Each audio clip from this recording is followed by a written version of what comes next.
আমরা যাচ্ছি ইসকন মন্দিরে। হ্যাঁ, তোমরা শুনলে অবাকই হবে যে নয়াবাজারে কোথায় ইসকন মন্দির। আমিও জানতাম না নয়াবাজারের খুব কাছে ইসকন মন্দির।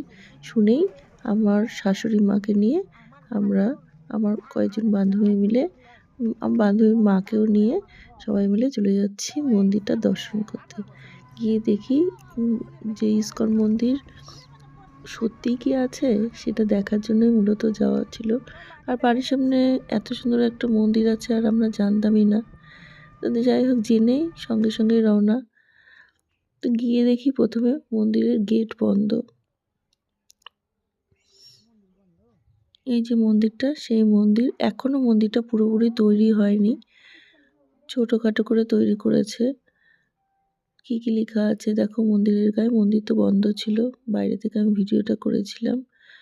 অনেকক্ষণ দাঁড়িয়েছিলাম আমরা বাইরে যে কখন খুলবে কখন খুলবে। তার আগে একটু ছোট করে একটা ভিডিও করে নিয়েছিলাম। কি কি লেখা আছে। মন্দিরটা বেশ ছোটই, খুব বড় এখনো করেনি, হবে ভবিষ্যতে বড় হবে। এই যে দেখো এবার খুলে গেছে, ভিতরে ঢুকেছি কিন্তু ঠাকুর দর্শন এখন পর্যন্ত হয়নি। ঠাকুর দর্শনও হয়ে যাবে এরপরে। তো আমরা সবাই মিলে ছবি তুলছিলাম, ভিডিও করছিলাম, বেশ ভালোই লাগছিল ভেতরে। এই যে আমার শাশুড়ি মা প্রভুপাদকে দর্শন করে প্রণাম করছে।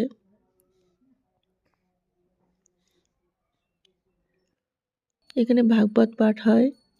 আর এটা হচ্ছে মন্দির, মন্দিরের পর্দা লাগানো। রাইতো সমানে ছবি তুলছিল, ভিডিও।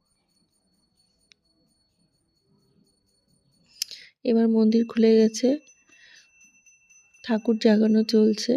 এই ভিডিওটাও আমি করে নিয়েছিলাম। ভীষণই ভালো লাগলো, খুব সুন্দর ঠাকুরগুলো। দর্শন করো তোমরা সবাই।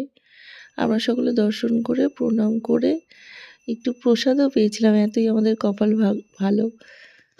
দর্শন করতে গিয়ে একটু প্রসাদও পেয়েছি। আশীর্বাদ নিয়ে তারপর প্রসাদ খেয়ে বাড়িতে রওনা।